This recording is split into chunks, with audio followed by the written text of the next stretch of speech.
the talk this evening about yoga and Hinduism, because often people say, I'm atheist, I don't believe in God, but I do yoga. Actually, but can you have one without the other? Well, hopefully we'll have the answer for that this evening, because our speaker this evening, as you know very well, is Dr. Nick Sutton. So let's not waste any more time. Let's get cracking. So, ladies and gentlemen, let me present to you our speaker for this evening on yoga and Hinduism, Dr. Nick Sutton. Thank you very much. Interesting point there, sort of set my mind moving. I'm an atheist, but I do yoga, someone might say. Someone might also say, and I've heard someone say it only a couple of weeks ago, I'm an atheist, but I'm also a Hindu. Which is interesting. Well, maybe have a look at that and see if that is if that's possible. The if you like, the origin of this subject matter and why my mind was turned towards it. A couple of reasons, really. One is thanks very much. As a number of you know, we do online courses from Oxford, and one of the last course that we wrote and put together was a course on yoga. We thought it might be of interest to people beyond our usual constituency, which it was actually. But it was very interesting. The course itself, when it ran, had on it a mixed group, quite a lot of people from a Hindu background exploring the subject matter, but also quite a lot of people from a non-Hindu background from the yoga community. And I mean, there are enormous numbers of people who do yoga. I mean, it's I think there's 2 million people in the United States who practice yoga, so it is enormously popular. It's not just a minor fad, it is really a significant trend. But what was interesting, because on our online courses we have a forum for all the students, and debates rapidly, we might say, erupted between different groups of people, where some of the yoga teachers were saying that when they advertise their yoga courses, they make a specific point that this is not a Hindu teaching that we're giving, partly because they think that the people who are coming along will be put off if they think they're being, converted to Hinduism by taking a yoga course. But also, as one yoga teacher said, a lot of the time she puts on the courses and classes in church premises or church halls, and some of the clergy take a dim view of that sort of thing. You know, Hindus taking over the church hall, so they perhaps wouldn't let them do it. It struck me then, I think, thinking about the number of people who do practice yoga, and are they aware of where yoga comes from, what it was originally, why it was devised, and what's the original purpose of the practices that they're performing week after week. What's the ideology behind it? What's the philosophy behind it? Because yoga is certainly one of the ancient systems of Indian philosophy, and Indian philosophy itself is an interesting subject. Now, some of you, although I doubt it, some of the younger members may even take a philosophy degree at university. I don't know if Hindus are allowed to do philosophy degrees, are they? It's pharmaceuticals or law or medicine or something like that. Those are proper degrees for Hindus. But some of you might be tempted to do a philosophy degree, and interestingly, you won't find, I guarantee, in a Western university, because you won't find any Indian philosophy. And in fact, the whole notion of Indian philosophy is a subject of confusion. And again, on our online program, we have one student who signs up for every course, very keen, but always very argumentative, always finding fault. And he's well, I shouldn't say that, but he's German, and he comes very much from the school of German philosophy, and he just couldn't appreciate what we were saying about Indian philosophy, because in Western philosophy, right from classical philosophy, Plato, Aristotle, Socrates, etc., philosophy is based entirely on reason and logic. You have to demonstrate it or prove something, your point, by reason, argument. Now, in Indian philosophy, there is certainly reason and argument employed. I don't know if anybody's ever tried to study Indian philosophy. Surendranath Dasgupta, the great Bengali scholar, did a 6-volume history of Indian philosophy. But he makes the point, the challenging thing about Indian philosophy is it doesn't accept just reason. It establishes a number of different bases for knowledge, one of which is reason, perception and inference based on perception, but another is scripture. The word of the Vedas is also accepted as equal evidence. So Indian philosophy has this very troubling habit of starting off by a rational argument based on reason. This is like this, therefore we know this. Things like if you see smoke on a mountain, can you therefore prove that there is fire? And can we apply that principle of inference to other circumstances? And then all of a sudden, very smoothly, it'll move on, and therefore it is stated in the Upanishads and in the Smriti, and that then becomes another proof. So when people who are schooled in Western philosophy come to that, they suddenly reach a point and they say, "Oh, you've stopped doing that. That's not philosophy anymore. You've moved into theology, or you've moved into something. You can't do that in philosophy." And try and impose a definition of what philosophy is from Western philosophy onto Indian philosophy, which was what our German friend was doing all the time. And I'd trying to show that Vedanta philosophy, for example, does employ reason and argument, but equally it regards the statement of the Upanishads, statement of Gita as equally valid proof there, and it moves with it. So Indian philosophy, it's half of what we would call philosophy in the West, but it's also half of what we would call theology, interpretation of scripture. And there are different schools of ancient Indian philosophy, quite numerous.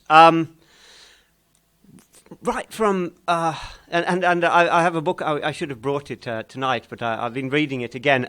It's called the Sarva-darshana Sangraha, written about 1400 AD, which is the collection of all philosophies. And he works through from beginning to end of them. And he starts off with atheist philosophy, because atheism isn't a Western invention. Mentioning Stephen Hawking, there were atheists in India centuries, millennia ago, the Charvak or the Lokayaks. They were very overt in their atheism. They were saying there is no afterlife, there is no soul, there is no karma, there is no God, there are no gods, the Vedic rituals don't work, therefore don't bother about all that nonsense, wasting your time, just get on with your life in the here and now, because that's all you've got and that's all you're going to get. So don't waste your time messing about with religion. They're included in the collection of philosophies.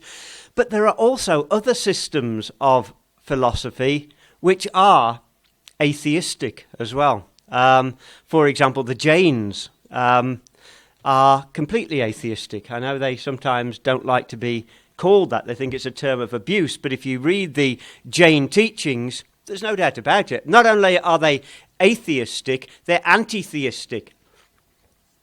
And they've got some good arguments, actually, as well. You read the Jain arguments, which in their mind disprove the existence of God. Things like, why did he create the world? Was it just on a whim? If so, is he just a child who has a capricious little game he was going to play by creating the world? Why did he do it? Can you prove the existence of God? They go through and all the proofs that are offered in other Indian systems of thought, they sort of try and take them apart one by one. Now, I'm not saying the Jains are right, although I quite like Jain philosophy in some ways. I don't want to get too much into Jain philosophy, but one thing that they have as well is, which is very modern, is there's a philosophy called Syadvad, which means it may be. Syad means it may be. And what they say is reality isn't a fixed entity. Reality depends upon perspective. So it may be like this or it may be like that. It depends who you are observing the reality. That shapes the reality itself, which is almost postmodernist in its perception. But of course the Jains were saying this about 2,000 years ago. But the point I'm making is that whereas in the West, when we talk about religion, God is a major player. Well, he's always there, God is. He turns up everywhere in Western religion. He's the main character. And almost the point where Western definitions of religion focus on God as a personality, and sometimes even define religion as the belief and the worship of God. point I'm making is that in Indian religion, you do have God. The idea of God is incredibly prevalent. But at the same time, India has significant forms of religion in which there is no God. There is no God. And I would include Jainism in that. I would include Buddhism in that. Even the Vedic philosophy of Mimamsaka is atheistic. The Mimamsakas who place emphasis on the Vedic ritual, their argument is that the ritual is science. You do the ritual, the result comes almost mechanistically. It's not that there's some God up there looking down and saying, good ritual. Have some of this, have some blessings, etc. It's not like that. It's a sort of, it's if you press the right buttons, you get the machine works. It's that mechanistic view of reality. Sankhya philosophy as well, which is such an important early system of philosophy. No mention of God whatsoever. So India has offered religion with God and religion without God. Now I know today almost all Hindus will say, we do believe in God, etc., and we worship God and we pray to God. But in a lot of systems of Indian thought, God does not play a role. Even I recall once going into a Jain temple in Jaipur and seeing Jains coming in and praying before the murtis of their Tirthankaras. And I asked the man, because I knew that Jains don't believe me. I said, these people coming in and saying prayers to the Tirthankara murtis, are the Tirthankaras listening to them? Are they getting anything back for their prayers? Because certainly when I was young, I used to pray all the time for different things. I always needed some help in life. And so I'm praying, can you help me with this exam? Help me with that exam. Give me some blessings, please. And I could see that this was going on in the Jain temple as well. So I asked the man, he said, actually, no. There's no one there. Because all the Tirthankaras have become perfect and they've gone beyond this world. They're not here anymore. So they can't hear and you can't get blessings from them. So I said to him, maybe you should tell them this because they're coming in and praying. He said it's very good for them to show their respect to them. But in other words, what he's saying is that paradigm of the worshipper seeking benediction from the deity is absent from the Jain philosophy. It's absent from the Buddhist philosophy. And it is also ultimately absent from significant strands of Hindu religious thought. Even, and this isn't really what I'm going to talk about today, even you might suggest that Shankaracharya's Advaita is a religion without God. When thereby I say without God, I mean without God in the Western sense of a sentient deity, which is a sort of personality on high who creates and controls this world for his own reasons. There's a God in the Islamic or in the Christian sense. He is the one who creates the world. Moreover, he is active in the world. You read in the Bible, well, you can do if you'd like to, or you can not bother. But in the Bible, God does things. He gets cross with people. He doesn't like the Amalekites, so they get rubbed out. And then the Jebusites cause him some anger, so he destroys them as well. But the point is, and victory and defeat in battles and the course of history is believed to be taking place under the influence of God. In the Quran, it says repeatedly, victory was achieved by the Muslims because Allah was with you, because you are the righteous, therefore I give you victory. So the idea is that God is up on high and the outcome of events is shaped by the will of God. Again, though, if you go to Shankara's idea of Advaita Vedanta, the God there, Brahman, is not really a sentient, personal deity. He doesn't have feelings because feelings implies change and duality. He is just absolute Sat, Chit and Ananda.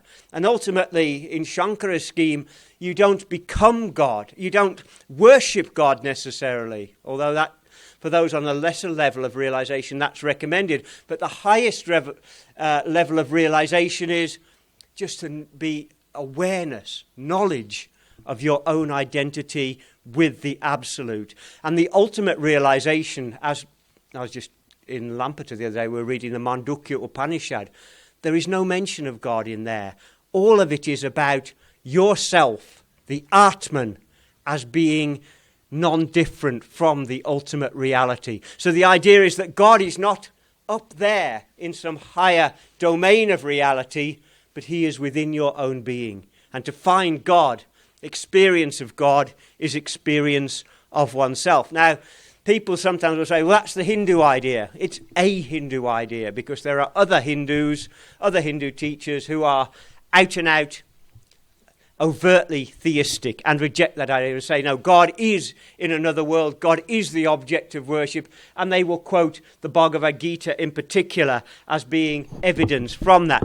Okay, I just wanted to make that point, partly because it sort of came into my mind then, but also because I think when we come on to the yoga system, yoga is one of the ancient Indian philosophical systems. And again, some of you probably know, who's the philosopher of yoga? Patanjali, yeah, who wrote the Yoga Sutras, possibly about 2,000 years ago, possibly more, possibly a little less. I don't think anybody really knows. I don't know, has anybody ever read the Yoga Sutras? I wrestled with the Yoga Sutras when I was doing the online course. It's a very, very, very difficult book to understand and to translate, because it's sutras. It's in short phrases. It doesn't have any verbs in, I don't think, so you have to fill in some of the gaps yourself. And also it's very complex in the ideas that it's putting forward. Okay, Patanjali, this is ancient yoga going back 1,000, 2,000, maybe 3,000 years. Yoga system, first of all, why does Patanjali present a yoga philosophy? Why does he give yoga teachings? He's very clear on that point. And like most Indian philosophy, the idea is moksha. He makes the point that rebirth is something that you should escape from. Nearly all Indian religious and philosophical teaching starts from that point. How do I break free from the cycle of birth and death and rebirth? Because it is ultimately it's a cycle of suffering. So that's his point. How to get out of the cycle of rebirth. Now, when we think of yoga today, and I don't know if anybody have been to a yoga class, one of the Western yoga classes. Have you been? And also, I think on the television, Swami Ramadev does yoga classes in the morning. Main emphasis there is on the body, isn't it? What do you do with the body? I think, anyway, certainly in the yoga classes that are offered around all cities in the Western world, the yoga is then on the body. What can you do with the body? Sitting postures, breathing exercises, etc. Positions for the body. Interestingly, Patanjali in the Yoga Sutras makes no mention whatsoever of those bodily postures. He does talk about asana, but very, very briefly. All he says, it must be comfortable and easy to practice. That's all he says about asana. All these other complex sitting postures that you can see in the manuals, there are people able to do incredible positions of the body. Patanjali has no reference to that at all. Similarly, where else will we find yoga? Upanishads make reference to yoga. Bhagavad Gita is all about yoga. And this is the early phase of yoga. What do the Upanishads say about yoga? Not much in detail. Their point is, as I was mentioning before, the ultimate goal is knowledge of Brahman.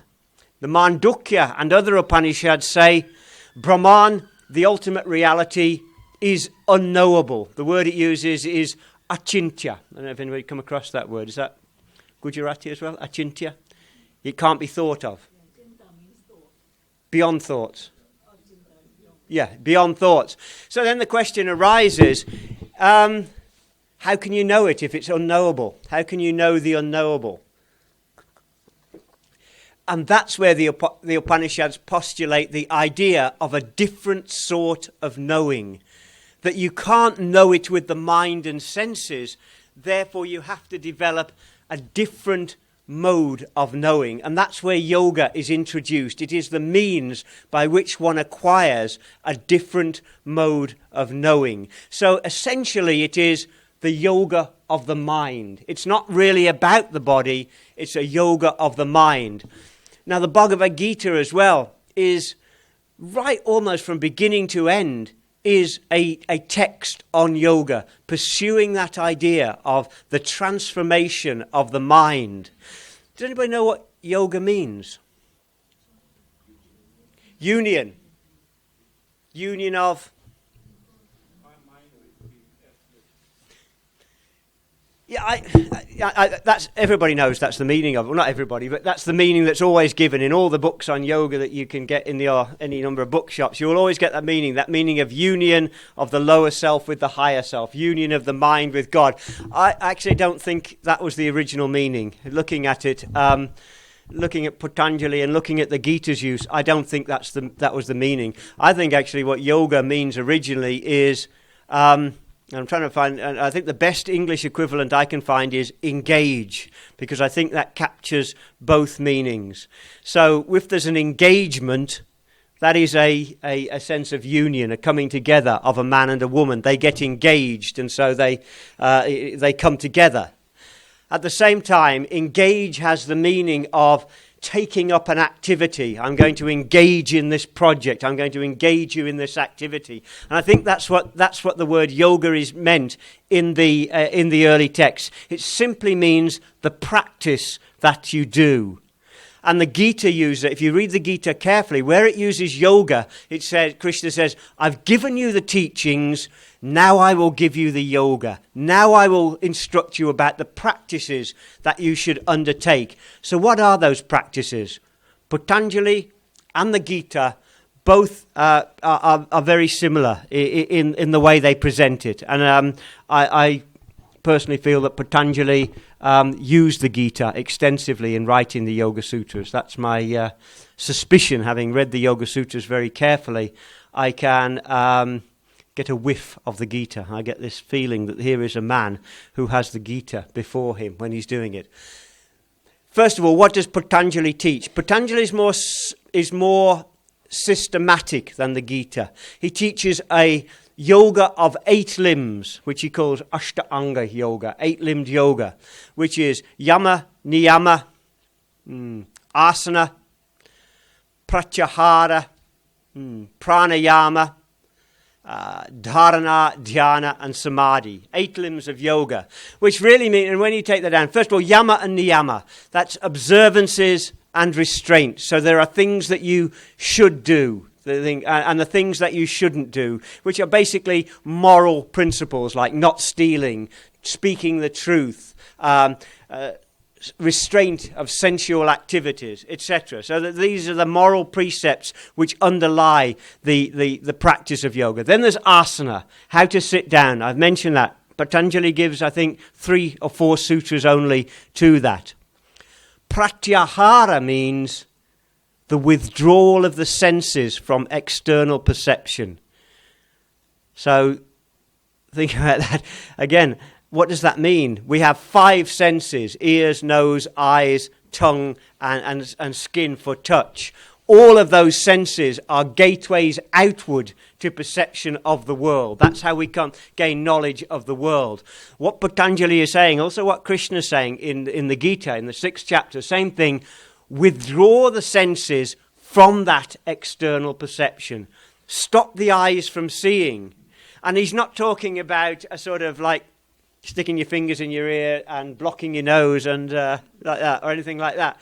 It's a mental process by which the activity of the mind through the senses is suspended. Then, this is facilitated by pranayama, by regulation of the breath. And there are various exercises. Again, though, Patanjali gives very little information on what he wishes to be achieved, or how to do pranayama. Other texts give much more detail. Then he talks about Dianna, which is fixing the mind on a single point. So once the mind has been withdrawn back from its external perception, then it can be focused on a single point. Patanjali refers to this in his 2nd sutra. He describes what is yoga. It's chitta, britti, nirodha. Chitta britti means the movements of the thoughts. Nirodha means blocking or suspending the movements of the thoughts. It sounds easy, but try it sometime. It is I was going to say impossibly difficult, but that would be to undermine the whole point, wouldn't it? But it is extremely difficult. I don't know if anyone's ever tried doing this, just sitting quietly and not thinking about anything. It's you've tried it. Usually teachers who are instructing in that would say, try it with a mantra. And there's any number of mantras that you can use, like Namah Shivaya. And so just for minutes on end, you think of nothing but those syllables, Namah Shivaya, Namah Shivaya. And try it when you get home. You don't have to sit, Patanjali says, just in a comfortable, pleasant position that you adopt. It doesn't have to be cross-legged. It can be in an armchair. So he just said, I think Krishna says, keep the back and neck and head straight. Sit and just try running that mantra through your mind and not thinking about anything else. I've done it always inevitably. Thoughts start to arise. Even the thought comes, hello, I haven't thought about anything else except the mantra for the past few seconds. That thought comes now, see if I can do it longer, and you start making thinking about nothing else thoughts start to come. So it is extremely difficult to accomplish, but that's what Patanjali is basically saying. Stop the mind in its restless roaming. It's amazing if you sit and think the way that your thoughts move and leap on. You're remembering things. You get images of people that you've seen just flash before the mind like an endless spiel of a film coming before you. But what Patanjali is saying is chitta britti nirodha. That chitta britti, that constant surging of the thought processes, suspend it and stop it.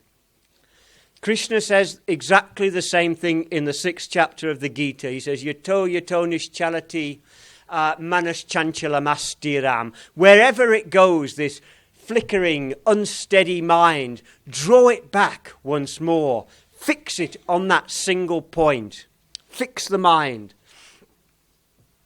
Of course, and the difficulty there, and I think the Gita is very, very interesting on that particular point there, because, and we'll come back in a minute to talk about why Krishna and why Patanjali are giving that directions. But does anybody who's read the Gita know what Arjuna says when he's had those teachings about yoga in the 6th chapter? Yes, more difficult than controlling the wind. He says, after he'd had the nice yoga teachings in up to verse 32 in chapter 6, Arjuna says, it seems to me it would be easier to control the wind than to control the restless mind. And then he says, what happens to the man who starts off on yoga but fails? He's already thinking ahead. If I do this, it may not work out properly. So what's going to happen to me? That he's worried that he might withdraw from the world to do yoga and then not get any yoga done, and so he'll lose out. He'll miss out on the world, and he'll miss out on yoga. So Krishna reassures him. He says, even if you make a little bit of progress, that isn't lost, and you'll carry it forward. But again, the point being made is, nobody is saying that this is an easy process. Shanai, Shanai, Krishna says. Little by little, you will make advancement. It's not something you can master in an afternoon or an evening or a short course at your local village hall, etc. Why, though, and this is what I think is really interesting, why is Patanjali telling his readers that they should do this? Why is Krishna instructing that the mind must be stilled? What's the point behind that? Control your mind, learn to control your mind. Well, it is, but again, discipline. Yeah, it sounds good, but I mean, is it worth giving up that amount of time and effort just to get a bit of discipline?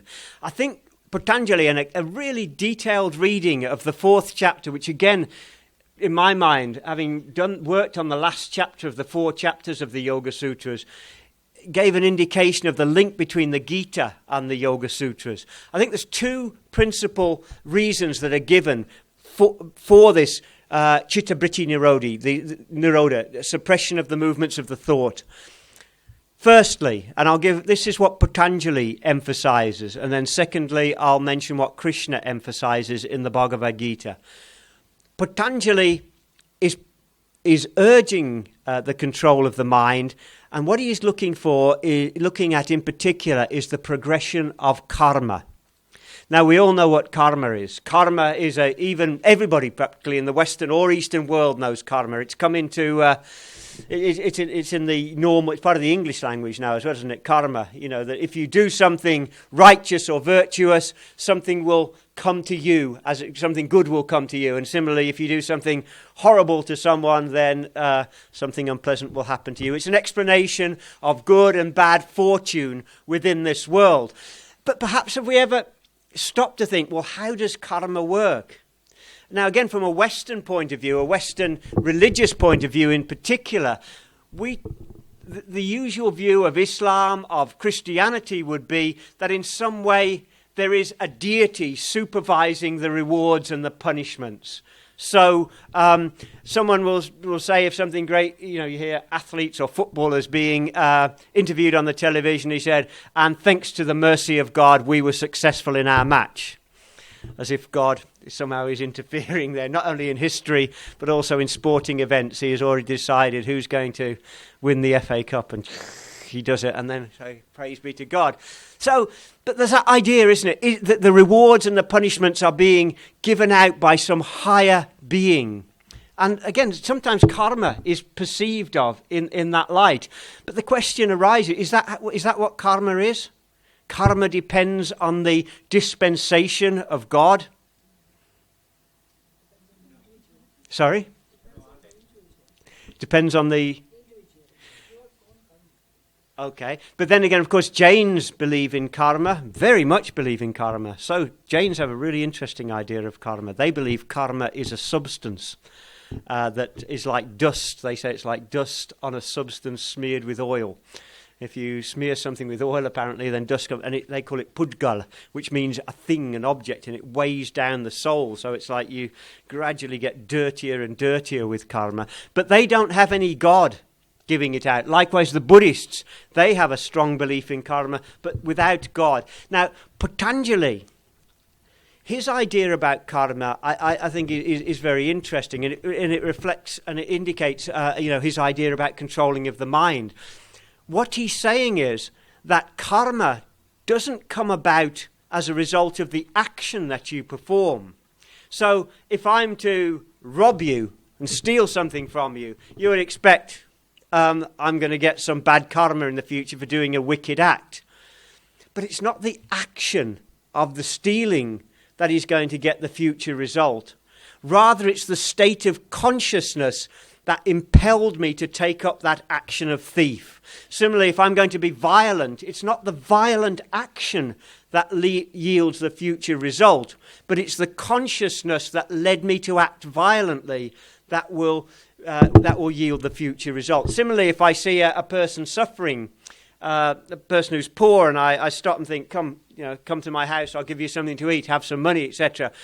It's not the fact that I've helped that person and given them something that actually brings a good future result. It's the consciousness the consciousness of compassion, the identity of compassionate person that I adopted as the performer of that action. Because what Patanjali says is that the mind is formed and reformed and marked perpetually by thought processes, which he describes as vasanas. Vasanas are the marks left moment by moment by the perceptions and types of consciousness that we adopt. He also says every minute and every second, the perceptions that we have are influencing our consciousness. So, if I'm at home and my son is listening to violent rock and roll, which he seems to like to do these days, somehow that's going into my, and that's having a permanent effect. Or when they're watching these awful cartoons that they like, and again it's running.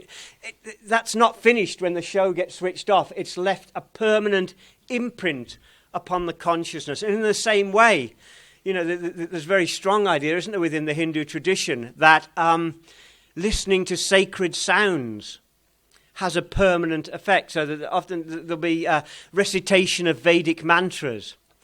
I remember years ago when I first started teaching classes in Hindu temples in Preston, I used to go that a man used to bring his little son. He was only 7, 8 years old. Bharat, a little boy, used to come and he'd sit him and make him listen to Bhagavad Gita classes.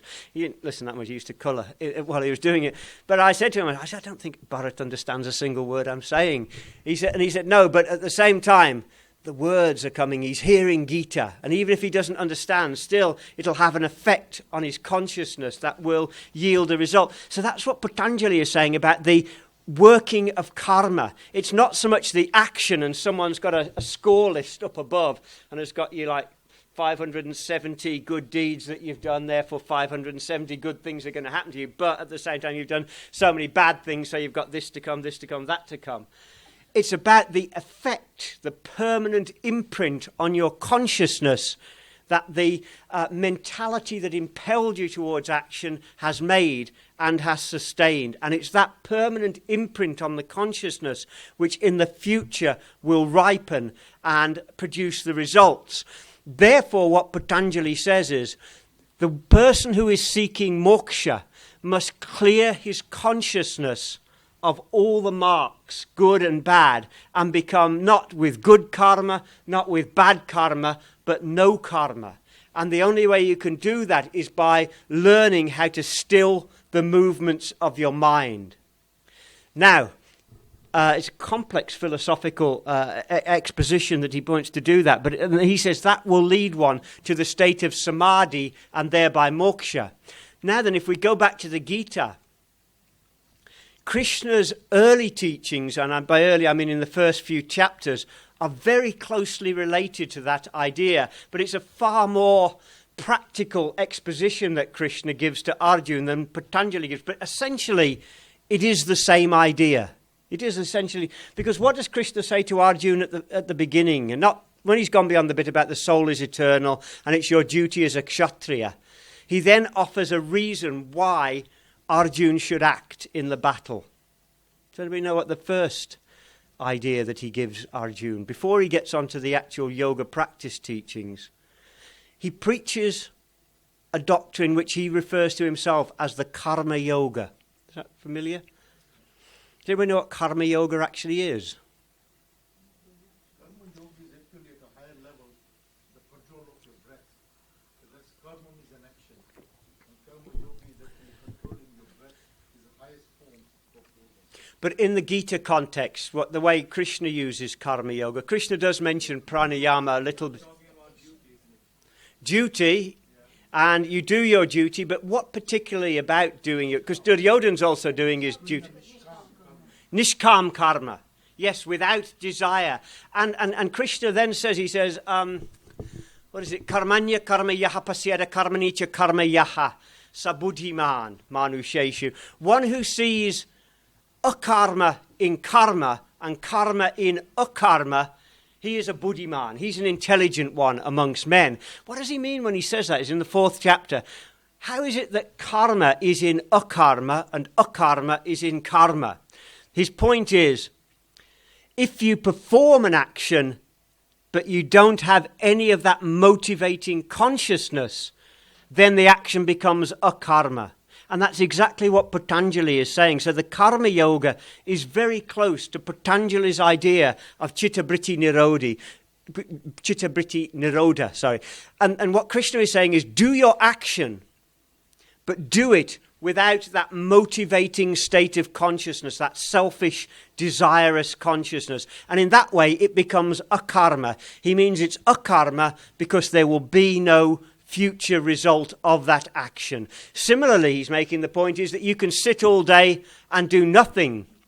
You know, you can be in a monastery in the Himalayas, sitting all day doing nothing at all, scratching your head and then, watching the hour. But in the meantime, he's saying, your mind is a raging, surging mass of hatreds and desires. You're sort of looking at the other monks. There's that one, that spotty one, and there's that big one, and here, I can't stand him, and all. You're not doing anything, but your mind is still the imprints are being left on your mind, and that will produce a future result. Because what Krishna says, what Patanjali says is, karma is not driven by the actions, but it's driven by the consciousness from which actions arise. So he's saying if you can still the consciousness, then you suspend the progression of karma. That's one reason. The reason Krishna emphasizes that when he gets onto his yoga teachings is about knowledge, and particularly knowledge of the true self. And what Krishna's point is, when you have mastered the mind, when you can fix the mind on a single point and keep it there, then you should apply the mind within yourself. So the process is, you no longer perceive the external world. It's not that your eyes are closed, but the progression from mind to sight outwards is suspended. It's almost like, the example I've seen which makes most sense to me is, have you ever had that experience when you're walking down the road and you're very, very deeply in thought? Your eyes are open and maybe 2 or 3 cars drive past you and then a policeman will come up and say, did you see a car come by? What colour was it? And you'll say, I didn't see it. But you did see it because it came down, it passed through your field of vision. But because your mind was focused inwards, then the external perception for that time was suspended. That was what I think pratyahara means at a much more intense level. When you've suspended that external perception, then the yogic perception is turned inwards. And the sharp, pointed, scalpel-like mind, which has been honed by constant practice, then thrusts inwards through the layers of your consciousness, past the mind, past the buddhi, past the ahankara, the sense of selfhood, and it perceives then the Atman. You can learn about the Atman from the Katha Upanishad, learn about the Atman from the Gita, but the yoga system that is being suggested there is a means by which the Atman is not known just theoretically, as a theoretical concept, as the spiritual component, but is actually perceived and falls within the range of the consciousness. And Krishna says in the Gita, when that is achieved, it is the most joyful thing that one can imagine. It's like a wave of spiritual delight. I think the word Krishna uses, sukham atyantikam yattad. Atyanta, sukha is happiness, but atyantika sukha is happiness that has no limitation whatsoever. So, 2 things there. One is the suspension of karma. One is the direct experiential perception of the true self. And that is the yoga that is being taught in the ancient systems. It's all about the regulation of the mind, the utilization of the mind for achieving perception of the self. I'll just go back to that one point, and then I'm going to move on a step further to talk about, because the question then naturally arises, well, why is everyone always concentrating on putting their feet on their thighs and standing on one leg and things like that? I'm not going to do an exhibition of any of that, because unless there's an ambulance here and health and safety regulation, I'm not going to do anything like that. But I want to talk about it. Where does that come from? If Patanjali doesn't mention it, if Krishna doesn't mention it, if none of the early yoga texts, yoga texts in the Upanishads, no mention of sitting postures at all. Gita doesn't mention it. Patanjali, very briefly. The Mahabharata has yoga passages as well from that early period. No mention whatsoever of all that style of yoga. Before we come on to sit and conclude by saying where's that come from, who made that stuff up then, and why, let's just go back to the point I was making at the beginning. If you were to ask a Christian, how does one get salvation? Now, some people think you get salvation in Christianity by being good, but you don't. Because you could be a Hindu and good, but you don't get saved. In Christianity, salvation comes as a gift of God. God is graceful and he saves individuals. You see it sometimes outside churches. Jesus saves. He will save. And that's there in Hinduism as well. Hinduism has also theistic forms of religion which talk about God who saves. Krishna saves. There we can put it outside. Krishna saves as well. You can even scribble out the Jesus and put Krishna. But no, don't do that. That would be very... But I mean, philosophically it would be possible to do so, although probably illegal. So don't... But in the yoga system, it's not about a deity who is saving you. There isn't a role within that yogic process for the deity to intervene. It's not that Krishna or the deity is saving the yogi. The yogi is saving him or herself. He is, by his own powers and his own mastery of the mind, he is bringing about his own form of salvation. Now, it's interesting. Obviously, the Gita does talk about God because Krishna proclaims himself repeatedly, particularly in the middle section of the Gita. I am God. Mattaha parataram jnana. There's nothing greater than myself. Aham sarvasya prabhavo. I am the origin of everything, etc.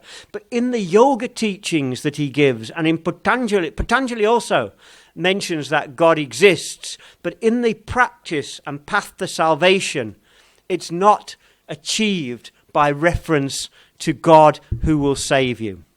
Okay, so I just want to connect that up again. So you could argue that yoga, again, is a form of religion without God. And again, you might even say it's reasonable for the yoga practitioner to say, I do yoga, but I'm an atheist. It's not wholly unreasonable. Everybody's welcome in Hinduism. Even the atheists can come in, because there are forms of Hinduism which don't make reference to God.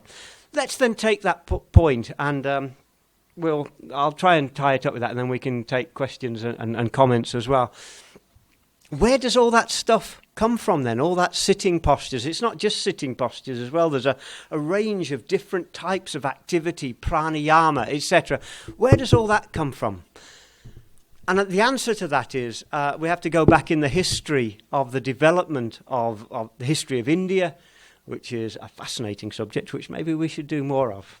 It's my latest sort of little obsession is Indian history. I've been spending all my time studying Indian history. Absolutely fantastic subject. But if you go back, obviously thousands of years ago, we have the Vedic period. But as you know, there was a period in the early history of India in which Buddhism and Jainism as well appear to have been predominant, certainly amongst the ruling classes in India. About 2,000 years ago, the early centuries AD, large parts of India were dominated by Buddhism, and the kings and rulers of India gave a great deal of support to the Buddhists and to the Jains, to the extent where the Vedic religion was in a period of some considerable decline.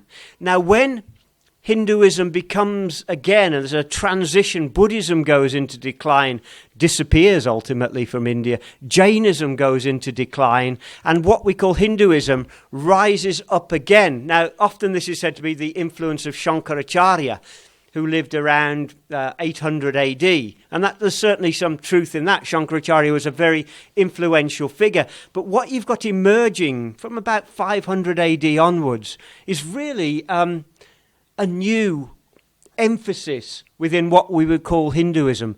And that emphasis is on the physical world far more than in the Upanishadic or Vedic revelation. And for example, the object of worship in the Hinduism that is practiced now is an object.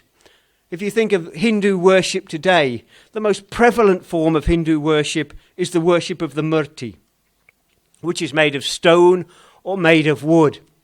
There is no mention whatsoever of the worship of a murti anywhere in the Vedas, anywhere in the Upanishads, even Gita. Ramayana also, virtually no mention. I know someone's going to say, what about when Ram worships the Shiva Linga?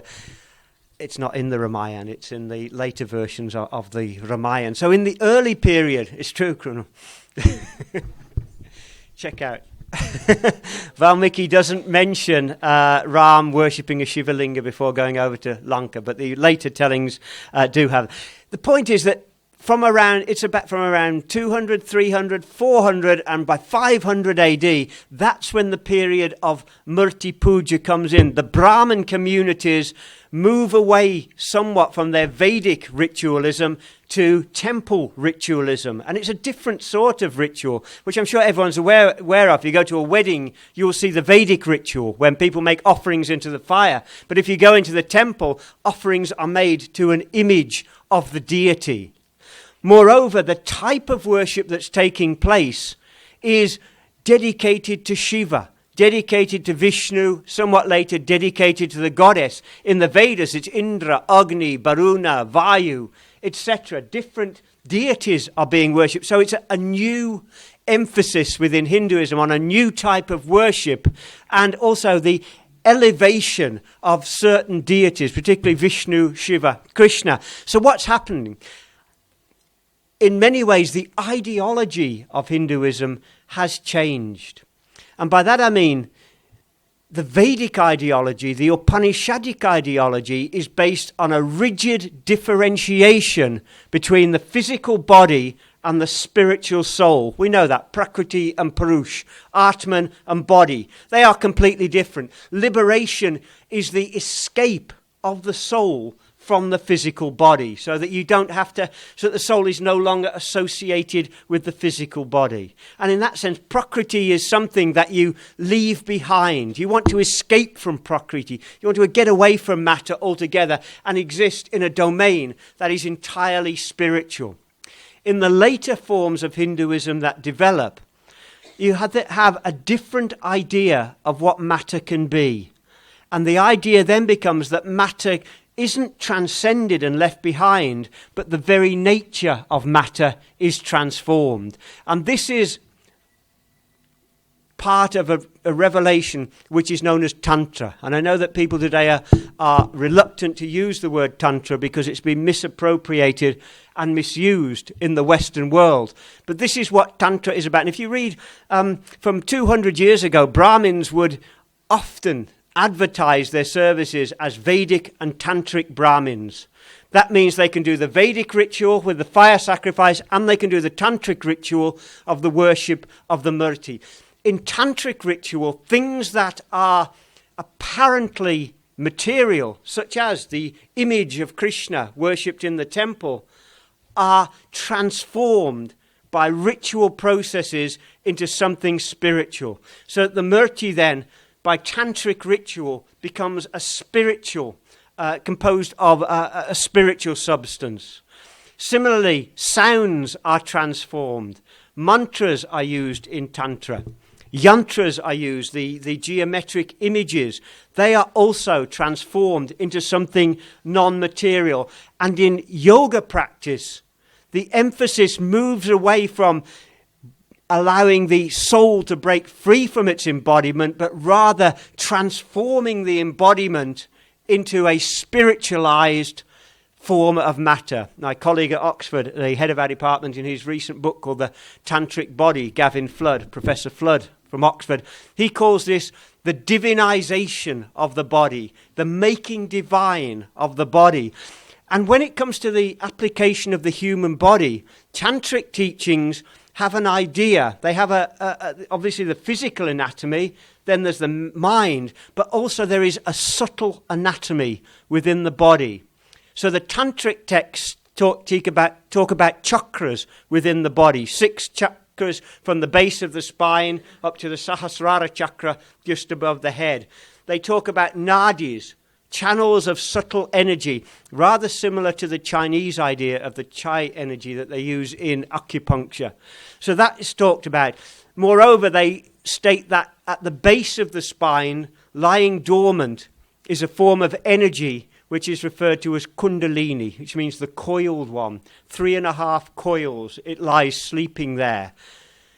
The teachings then offer techniques by which that dormant energy can be awakened and gradually elevated up through the body from the base of the spine up to the Sahasrara. The whole purpose of this being to transform the body from something mundane, almost contaminated, to something pure and divine. the process also includes the installation of the deity within your body, usually by means of mantra. This happens as well in initiation. I don't know if anybody is formally initiated. Priests and Brahmins are often formally initiated into their technique, where they will be given their mantra. Now, we probably all know what the mantras are. So, for example, the South Indian Vaishnava mantra is Om Namo Narayanaya. The Shaiva Siddhanta mantra is Om Namah Shivaya, etc. Now, I haven't all just initiated you, because initiation... Oh, I have. Oh, initiation isn't just the telling you of the mantra. The Guru empowers the mantra. He instills divinity within the mantra, so that the sound of the mantra becomes a murti, if you like, a murti in sound form, and can then be passed on to the disciple. The disciple who has once received it installs it within his or her own body and can then pass it on to disciples. That's why, again, another tradition that you're probably aware of is the Guru Puja, that in many temples, puja is offered to the Guru. But it's not some sort of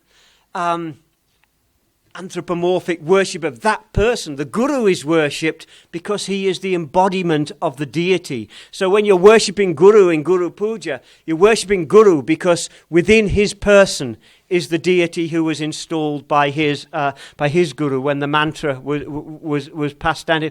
So this whole idea, and if we think about the way that Hindu tradition spreads, there are so many examples of the idea of matter becoming divinized. We have sacred places, sacred times, sacred rivers, sacred sounds, etc. Permeating the whole Hindu tradition is the notion that sacredness or divinity isn't confined to the spiritual world, spiritual domain, but can be present in the here and now. The yoga that we have today, that people are practicing, is based on this principle. And if you read texts, here I've got Patanjali Yoga Sutras, but this was written, as I say, about 2,000 years ago. But I've also got a couple of more recent works, the Shiva Samhita, the Hatha Yoga Pradipika, which are texts on modern practices of Hatha Yoga. Extensive teachings here on the different asanas and bandhas that you can practice, different forms of physical exercise.